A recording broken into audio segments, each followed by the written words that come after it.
Efstu deild karla, hvernig er tilfinningin? Þetta er bara draumur þegar ég var krakki. Þetta er geðveikt. Bara, við erum svo góði vinir allir og bara góð heild. Þetta er bara, ég er eiginlega óviss sko, þetta er bara geðveikt. Hvernig leið þér sjálfum þegar boltinn hjá þér skall í netinu? Ég fór bara í eitthvað blackout einhvern veginn, hljóp bara að hórundum og gerði bara eitthvað sko. Ég var bara að lofa öllum fögnum og allt, ég hljóp bara að gera eitthvað sko. Þú gerir eitthvað fagn, þú kistir eitthvað á... Já, þetta er mamma mín sem lesti fyrra. Það var fyrir hana, það var margt fyrir hana. Svona að þínu tímabili, þú ert eitt markahæsti leikmaður deildarinnar í ár, svona bara hvernig er það persónulega fyrir þig? Bara geggjað.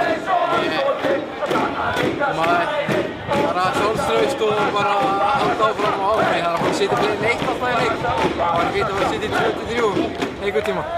Þú fékkst kannski ekki stórt hlutverk í fyrra, það er miklu stærra hlutverk í ár. Ertu þakklátur Sigga fyrir að gefa þér traustið? Já, ég tók bara æði eins og ég gat og Siggi hjálpaði mér í því og ég talaði bara við hann og hann gerði mér bara leikmanninn sem ég er í dag og ég er þakklátur fyrir að hann hafi traustað mér. Það þarf ekki að taka slagið með Þór í eftir. Takk fyrir.